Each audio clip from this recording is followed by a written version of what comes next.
you've written on Eddington. I also want to ask you about Naked Gun. Pamela Anderson and Liam Neeson together in Idem. But Pamela Anderson doesn't wear makeup anymore, and there's all kinds of sex and gender stuff to dive into. Let's first, though, take a look here at the Eddington trailer. This is S3. Is that praying? Where the deer and the antelope play. How did we get here? And even worse, is it worth it? Where seldom At the cost of being at war with your neighbors? a discouraging word. That's why I'm running for mayor. And the skies are not Mayor of Eddington. all day. Thank you, super duper very much. I used to think that you were some big deal. But I am a much better human being than you. So, Spencer, conservatives are loving this film. Obviously, so much of what we just discussed in terms of sex and gender exploded during the COVID years, and it's exploring some classic American Western themes against the backdrop of the pandemic. I actually have not seen it yet. I'm very excited to see it, but tell us kind of what you took away from the movie in that broader context of where the culture is going. Well, exactly as you say, this is a COVID retrospective, and we haven't really had that many of those. In fact, I think people are really happy to forget about those deranged years for the most part, especially the time frame of this movie, which is May 2020. So it's the George Floyd explosion and the summer of love that ensued, the mostly peaceful summer of love. And I think what has caught on about this movie is that it's not a right-wing movie by any stretch of the imagination. There's plenty of criticism of right-wing conspiracy theories. You might even say that the right-wing character in it, played by Joaquin Phoenix, ends up being kind of the villain, if there is one. But it portrays accurately the fact that this was a moment of national derangement, and the primary source of that derangement was the reaction to COVID and then the sort of knock-on effect of the George Floyd mania.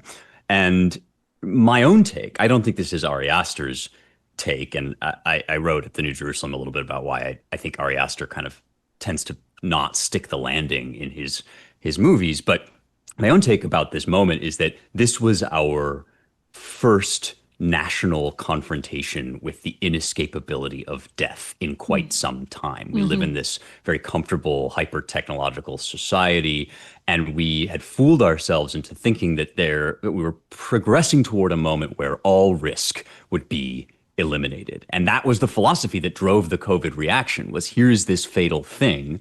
It's unacceptable that anyone should die of it. Therefore, we have to shut down our entire lives to keep any person from dying of this disease. And the first truth of all religion is like, you ain't going to get there in this life, that we live in this fallen world and there are terrible things that happen. And to be confronted with that and with the impotence even of our best technology, our best central planning, our best bureaucratic norms, and et cetera, the fact that we couldn't stop COVID from happening, in fact, we made its effects worse in many cases, especially for kids, especially in the schools, drove us insane. And yes, there were some right-wingers who also then went insane in reaction to the crazy leftist response.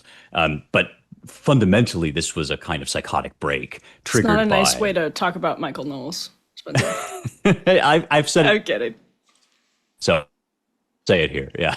That's good. Well, yeah, on that point, so the impotence of technology even, I think, is a good way to put that, as you sort of a driving factor of what ends up. So surprised that kind of Maha comes out. And I wonder what your thoughts are on how 2024 seemed to be the moment when a lot of people in elite spaces caught up with the culture itself and realized that there was this vibe shift happening under their noses, that the public, even not the like Republican public, but the public more broadly, was really starting to reject this buildup of peak woke, capital P, capital W, and say no. And maybe, Spencer, this is going to be a bit of a Trumpian weave. This is where we end up getting a new Naked Gun. Let's roll S4. Over here, Lieutenant. I think someone murdered my brother. Please, take a chair. Thank you. I'll find them. This is what I do. Says you served 20 years for man's laughter. You mean manslaughter? Must have been quite the joke. They're going to shut down police squad if you do not solve this case. Do this by the book. Show a little respect! Why? Who's going to arrest me? Other cops? Yes. Is she serious? Is he serious? No. Seems Mr. Drebin might be more of a problem than we thought. There was a moment before COVID where everyone was pining, and actually in the early days of COVID, where everyone was pining for the slapstick comedies of millennial yore, Spencer, and obviously Naked Gun is older than those kind of Hangover, Step Brothers type flicks. But is Hollywood picking up on that message? I mean, Eddington is obviously an example of a COVID retrospective, wanting to re-explore some of this and wanting to kind of take the strictures off and to say we're going to be a little bit braver than Hollywood would have been in May 2020 and explore this without fetters. But is that also what's happening here with Naked Gun? I think it is, actually. Yeah, I mean, this is a normal people's revolution, and I think Trump called it that at one point.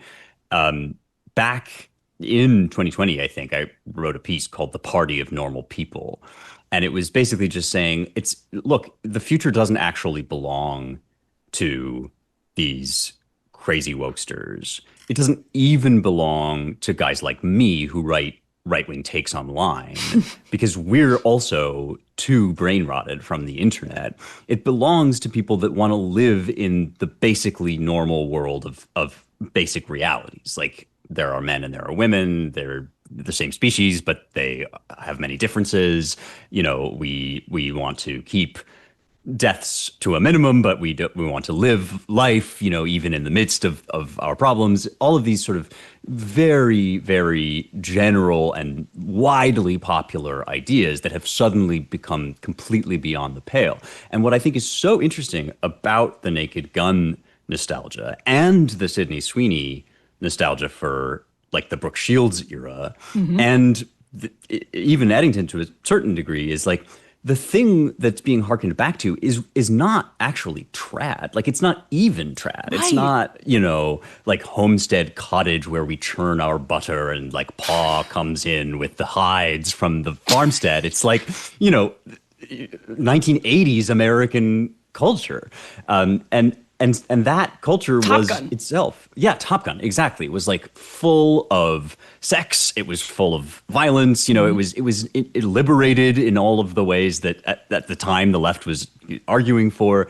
And I don't think people are nostalgic for anything other than that, because I think that's basically where the center of gravity in American culture is. And for a while, we lived in this artificial world where that was forbidden. But now you're having people, young people especially, who haven't been here for all of the deranged fights that we've been having. They're looking around and being like, wait, the Sydney Sweeney ad, I don't get what's wrong with that. Like, explain to me what's wrong with that. Explain to me what's wrong about like observing and laughing in a friendly way about racial differences. Explain to me what's wrong with like joshing your gay friend and your gay friend joshing you back, you know? And we can't, nobody can explain that. It's not allowed. Required. I need like a permission slip.